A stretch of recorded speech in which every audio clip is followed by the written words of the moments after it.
Shalom, selamat pagi Bapak Ibu, saudara sekalian yang terkasih dalam Kristus Yesus. Pada pagi hari ini kita akan bersama-sama bersaat teduh terambil dari Yesaya pasal 29 ayat yang ke-17 sampai ayat yang ke-24. Yesaya pasal 29 ayat 17 sampai ayat ke-24. Saya membacakan ayat yang ke-19 saja. Demikianlah bunyi firman Tuhan. Orang-orang yang sengsara akan tambah bersukaria di dalam Tuhan, dan orang-orang miskin di antara manusia akan bersorak-sorak di dalam Yang Maha Kudus Allah Israel. Saya ulangi satu kali lagi.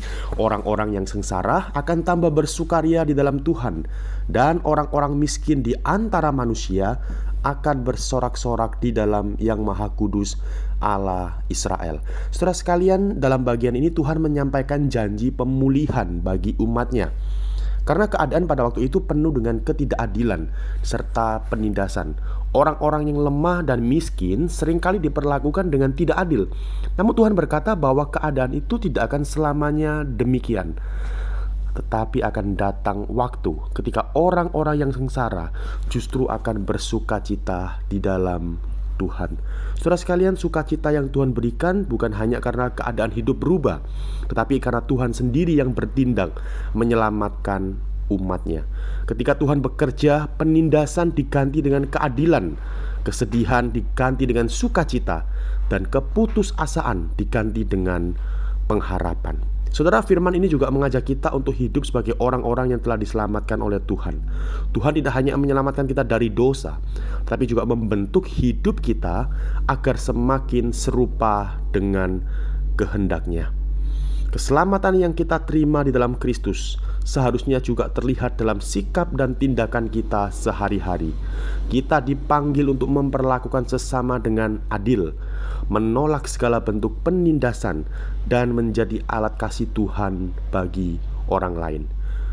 Melalui hidup kita, orang lain seharusnya dapat melihat bahwa Tuhan benar-benar bekerja memulihkan kehidupan manusia.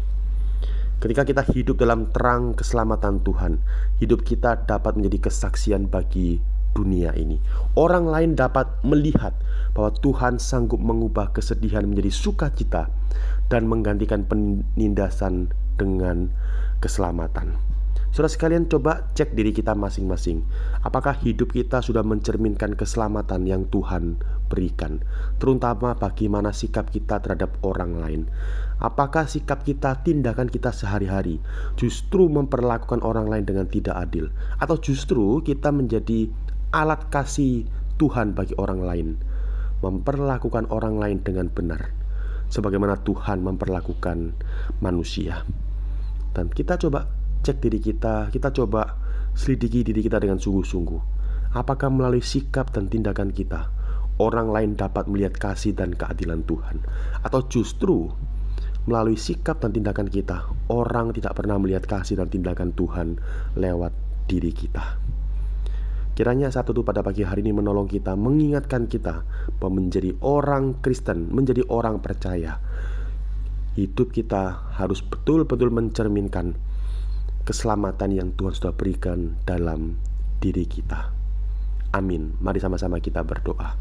Bapa dalam surga, kami mengucap syukur pada pagi hari ini kami boleh sama-sama belajar firman-Mu, sama-sama bersaat teduh. Ajarlah setiap kami bukan hanya sekedar menjadi orang Kristen yang telah menerima keselamatan, tapi kami boleh menghidupi keselamatan itu. Terutama bagaimana relasi kami dengan orang lain, memperlakukan orang lain dengan adil, memperlakukan orang lain dengan kasih, sebagaimana Engkau telah mengasihi kami. Tuhan tolong biarlah firman-Mu tidak hanya berhenti pada telinga kami saja, namun firman-Mu itu boleh kami bawa dalam kehidupan kami, dan kami mau sungguh-sungguh menjadi umat Allah yang melakukan kebenaran. Terpujilah nama-Mu, dalam nama Tuhan Yesus kami mengucap syukur dan berdoa. Amin. Selamat beraktivitas Bapak Ibu. Tuhan Yesus memberkati.